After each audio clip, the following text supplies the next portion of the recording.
you a psychic, sensitive, or seeker who wants to learn more?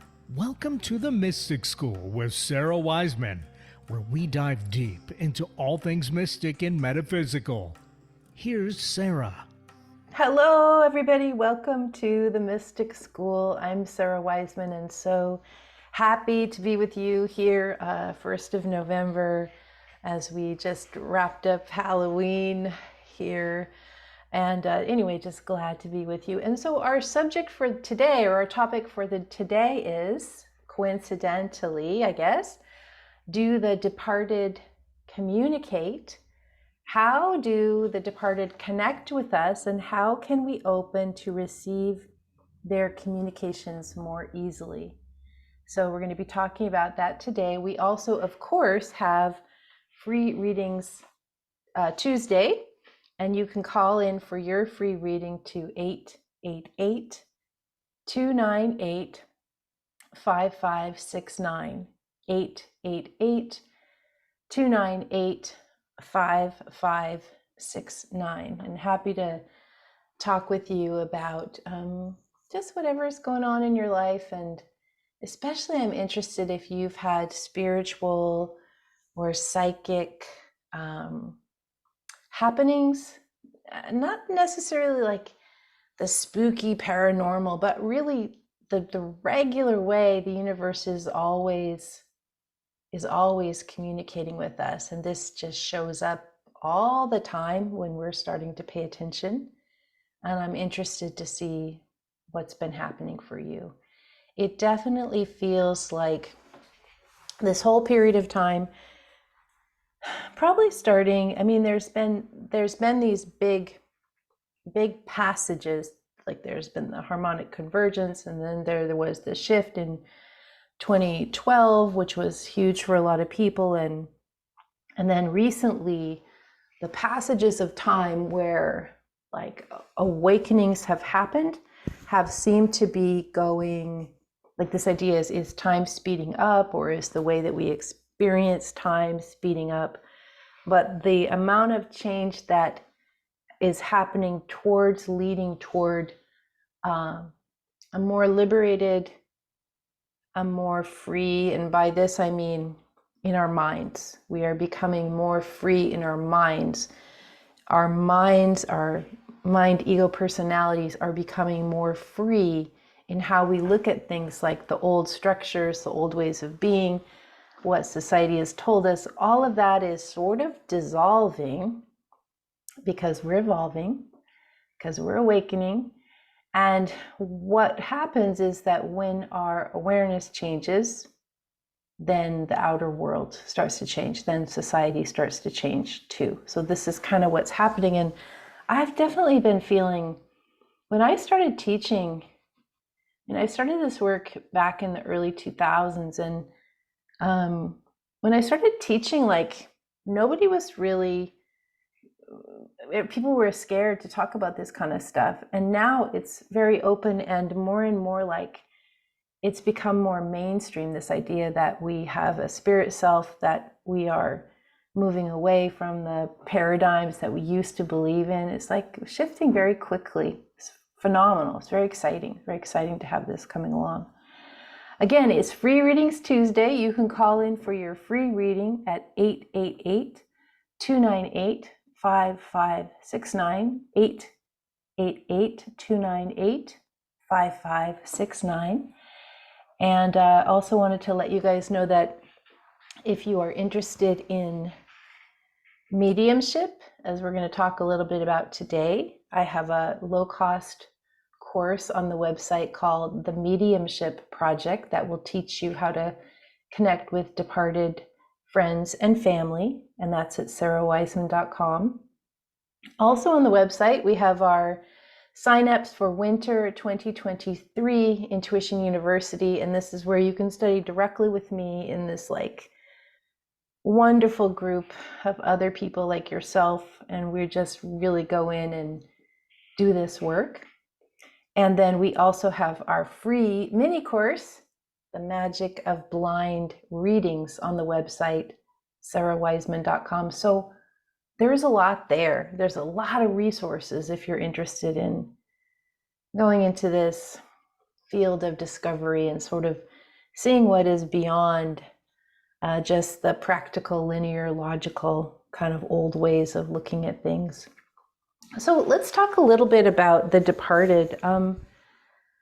So where I live now, I live in Portland. All you Seattleites listening out there, I'm just down the way from you guys. And I live kind of clustered oddly amongst multiple cemeteries. Like there are multiple cemeteries around where I live. So much, I'm almost like at the crossroads of many cemeteries. And when I first discovered this about where I was going to be living, it was kind of a lot because as a child, when I would go to cemeteries, I grew up in Europe a lot, and that, you know, they have these cemeteries there and that are very, very ancient. And I would go and there was so much activity, like you could go and just feel the departed all around, sort of socializing or just being there.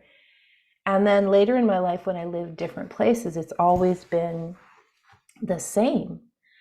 And you know, you just walk through a place and you can sense. You look at the headstone, or you just feel into the place, and you can sense who's there. You can sense their story. You can sense what they went through. You can sense the relationships of those, you know, like in a plot together. You just it all just sort of comes to you. So I was very nervous, it being Halloween and All Saints and all these various holidays where supposedly the veil is thin, to be in this location. And it was the most gentle, peaceful, beautiful Halloween night I think I've ever experienced. It was pure joy, pure calm, beautiful. And I don't know if this is about the place or if it's about my own rising awareness of how, you know, they say the veil is thinner on Halloween, but it's not. The veil is always thin. We've talked about this a lot. The veil is always there to be gone through. And so when you're working on connecting with the departed, now some of you have the gift of, you just see the departed standing at a grocery store. You see the departed in the room with you. You see apparition. You have this experience of having the departed right there.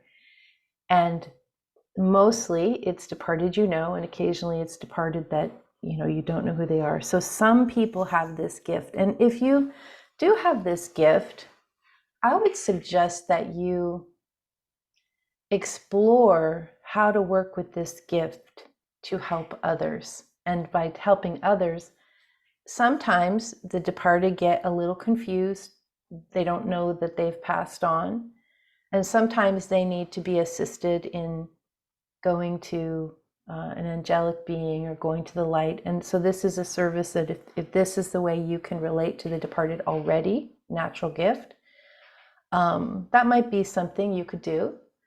And then the other way to be of service is those of you who have this ability that the departed just come really easily to you, is for the loved ones on the other side, which is the living side, considering getting some training or beginning to work in this field so that, you know, you can help people who need comfort or who are dealing with grief, and you can help them to understand that, you know, love doesn't end.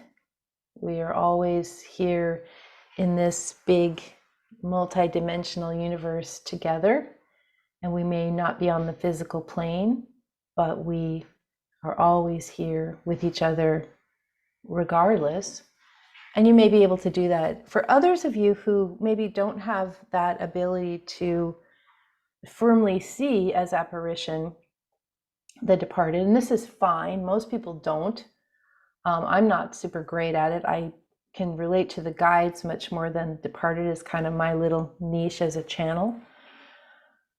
But even those who have never experienced departed before and want to connect with, you know, the family or the friends or the loved ones you can learn how to do this. And it's not like in the movies. It's a very subtle way of using third eye, of going into meditation, and of just waiting for this connection to come. And for those of you who do work with the guides, it's really the same thing. You go in, you connect with the guide, and then the guides will allow or facilitate the departed coming through in a way that you can receive them and understand them. One interesting thing about the departed when you're working in this way is that they usually come in at an age that they particularly loved. Like my dad, who's been departed quite some time, usually comes in like about as a 35 or 40-year-old, and he's usually wearing, this is another thing that often happens, he's usually wearing like vacation wear, like a Hawaii shirt or a golf shirt, kind of the things he loved. Like his idea of what it means to have free time is like to wear those kinds of short sleeve relaxed shirts. And I think this is the way of him saying like, I'm happy, look at me. When my paternal grandmother comes in, she's sort of the opposite. She wears this very like 1940s, so she would have been younger too than when she died, like this little very jaunty light blue hat, and then like a light blue skirted suit and heels, and it's like she looks so spiffy, and that is how she liked to dress at her favorite time. So, and it's curious to think like when we pass on, how will we, when we're connecting to those who are reaching out to us on the living world, what will we wear as our costume, as our symbol of here's the age I loved, here's what I loved wearing, just how will we show up? And usually the departed speak in a kind of a telepathy. So the best thing is to go into meditation, do this idea of what message do you have for me, or what would you like me to know? And then they will either just telepathically give it to you as a message, a feeling, and sometimes as an object that may have some meaning for you. I'm just looking at the phones are kind of wild, so I think we'll stop that discussion there. But if you'd like to know more, on the website sarahwiseman.com, go to the courses page, and there's this course called the Mediumship Project, and that will help you practice all of this and have these experiences for yourself. Let us begin with, on the calls, we have Cheryl calling from North Carolina. Cheryl, welcome.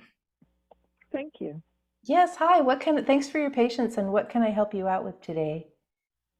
First of all, no, that was fine. You were describing my life as you were talking about all of that, so that's fine. And in connection to that, I was wondering if you could receive a message just to see what my higher self, my spirit, whatever, sees as the best next step for me to focus at this time. Yeah, usually I ask for a more specific question, but I don't think I'm going to. Just let me tune in. So,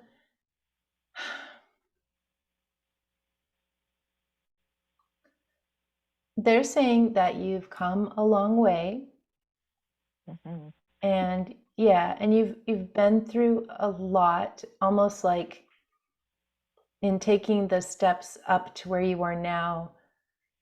The steps have been like giant. You've had to like stretch your leg to get to the next one, and they're saying accept the learning as a gift. Like when some souls arrive, they're really at a place already where they can take on the big lessons of the big harder things, and this is kind of who you are. And they would like you to know that for you, the big hard knocks of life are kind of over, and you can trust, you can go forward, and you're not going to be slammed down again. So like you've kind of been in this phase of like holding it together, like waiting for the next thing to hit. And they're saying, it's not that you have a free pass for the rest of your life, but the big stuff has been accomplished. You've learned what you came here to learn, and so now you can kind of relax for the next part. Hopefully that makes you feel good, I would guess. Like, whew. Oh yeah, oh yeah, and that's the message that I was getting to. That the trajectory looks very good, and yeah, all the difficult stuff, like you said, it's not like, oh, there won't be some bad and sad times, but yeah, the big stuff happened in my younger life. Yeah, yeah. Like sometimes people get rid of, not get rid of all, but they go through the big stuff early, but that doesn't mean it's coming around again. There will be normal life, but it doesn't mean that stuff all returns. Yeah, so Right. the idea is like, don't be afraid. Trust. Trust and go forward. Thank you. That was a very good message. Yeah. Okay, thank you for calling, Cheryl. Thank you. Wish you the best. Yeah. Okay, looks like we have Debbie from Pacifica, California. Debbie, welcome. Hi, thank you. Hi. Yes, thank you. What can I help you out with today?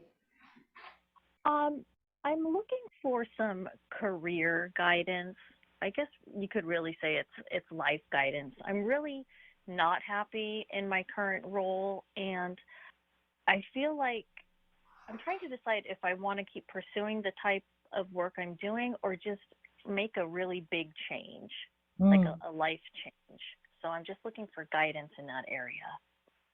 Yeah, so what they're saying, it's interesting. I'm kind of approaching the readings a little differently today. It's more like channeling. So what they're saying is that your current work is the perfect, like the words they're giving is like a laboratory of analysis. And so the point of this current workplace or work, associations, whatever you're doing or who you're involved with, is to look at everything that makes you unhappy and to go to the root of where that discontentment is and to figure it out. So like you've been given the exact laboratory to figure it all out. And once you look at each piece that you don't like and look at like the deep root, like if you don't feel like you're getting enough money, then you would look at the deep root of your expectation around abundance or your self-worth part. If you don't like your boss, you would look at the root of like, do I like any boss? Maybe I need to, these kinds of like, you take it to the root. And that is where, once you've solved that, everything changes. But it's not just about quitting the job and moving on. You'll just repeat the same. You'll find yourself in the same situation again. Really sit with it and figure it out. And they said that this is a fast process and you can be done by end of year. It might surprise you how fast it is. But you have to do the deep, deep inner inquiry of what it is you don't like and what that's really, really, really about. Okay, so I shouldn't even leave this job. I should just work on figuring out what the issue is. Yeah, Okay. figure it out. And then by the end of year, if you've really done that due diligence of figuring it out, everything will be changed. So Okay. Debbie, thank you for calling. I've got some other callers, but I appreciate you calling in. Thank you. Thank you, Sarah. Bye. Yeah. Diana from Santa Clarita, welcome. Are you there, Diana? I'm here. Oh, wonderful. Thank you. We just got a few minutes. How can I help you out today? Good afternoon, Sarah. It's so nice to connect with you. Thank you. My husband and I are at a crossroads, and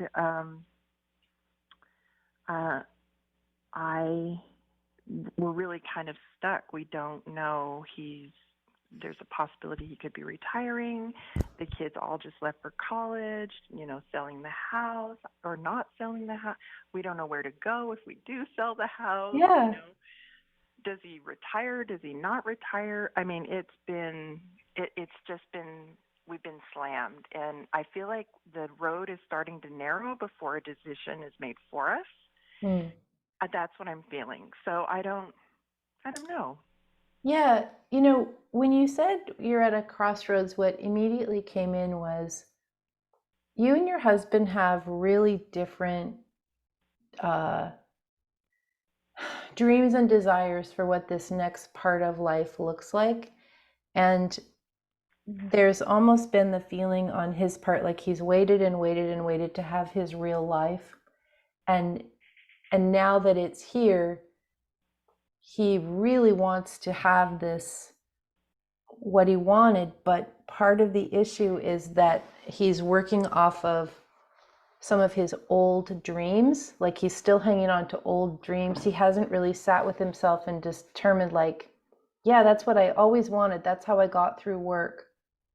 That's who I got through work. And yet now he's there. He's like, I'm not sure I want those old dreams, but he hasn't come to that realization yet. So before you guys make any decisions, it would be super useful to sit down and you could do it in writing. That would probably, and separately write down what you're really hoping for this next part of your life. You could write this down in separate rooms or think about it, and then compare your pieces of paper and see how far apart you are. And then start repeating this process and beginning to get to, do we have the same dreams or do we not? At this point of this crossroads where it's sort of like this time frame where you were in your early 20s where everything was available, and in your early 20s you sort of just stumbled in happenstance and just let it all happen. But at this point of life, you guys get to decide, and life is really precious and we don't know how many years we're going to have left. So it's really important that you're each getting what you want, like you each get what you're dreaming of. And so there's this not making decisions, but looking at what's really what each person wants, and if that can be merged together or compromised or cooperated with. So, you know, Diana, there's a lot of support groups for people in retirement, and just getting around some other people who have gone through this passage might also just be really useful for you. It's a big step. It's a whole letting go of all the identities of who you were. And it's a gigantic thing. So, yeah. I see. Yeah, Okay, I think I'll, unfortunately, I've got some more callers, so I think I'll let you go. But yeah, just work on this idea of like, he may be working on old dreams, and he may not, like old dreams of how things would be when he retired. And he may not actually understand that he's working from some past ideas. That's the main part I would give to you. So, okay, thank you. my gosh. Thanks for calling in. Thank you so much. I appreciate you. Absolutely. Have a good day. Thank you. Let's go for our last caller with Geraldine from Pennsylvania. Welcome, Geraldine. Hi, Sarah. How are you doing? Very good. Thank you. Good. I'm I feel like I'm in a flux right now, and I can identify with each of the other callers of what they were saying, and I guess I'm looking at what do I need to know at this point? Yeah, I guess that would be the best. Yeah. Some things about what's happening for a lot of people, say 50 plus, I don't know, even younger, but like in the past, people didn't live as long. And in the past, our roles were more, women's, maybe they didn't even work. Maybe they stayed at home. Maybe, they had a very, a life of not a lot of exploration of the world. But so all of this has shifted. And so we're kind of in new territory. It's only been, I don't know, 30 years that we've even been faced with this idea of like, what should I do with my life? And not just what should I do with my life in my 20s, but like after you become a solid a solid adult, like 40 plus, I don't know when that starts. Maybe it's different for everybody, but I think the thing to look at is what you're really drawn to, and also to start noticing like where is the universe directing you to, because we can get in our minds so full of like, so we can get so confused, and then the universe is like saying, look, I've been giving you this synchronicity, or I've been giving you this sign for 4 months now, and you're just rejecting it because you're all in your mind in a quandary worrying about what you're supposed to do, and I've been offering you the ticket or the clue or the hint. So I think it's about stepping out of this idea of I'm confused, and instead having this idea that you're on a path and clues are going to drop in, but you have to be aware enough to see them. Does that make sense to you? Like maybe that's something you haven't been doing, that is the answer, to just, instead of trying to control it, you're just going to allow yourself to be led? Yes, it does. And I'm, trying to understand how you do that. Yeah, getting some practices, doing some meditation, taking some courses, reading books, and then also just and learning how synchronicities work. That would be a way to start, like having this idea that the universe is always leading you. Like there's never a time when, like even right this minute, clues are coming to you. Maybe it's even this phone call or this radio show. Clues are coming in, but you have to take it as something important, and then you have to follow and look for the next one. Anyway, Geraldine, just work with this idea of the clues are coming in, and I think that will help you out. Thank you. Thank you so much, Sarah. Thank you. Everybody, we will be back next week with more of the Mystic School with Sarah Wiseman. Again, go get your free mini course at sarahwiseman.com. Sign up for winter training directly with me. And for those of you who are interested in mediumship, you can look for the Mediumship Project on my website. It's low cost, and it'll walk you through all you want to know about reaching beloved departed. Thanks for listening, everybody, and I will see you next week.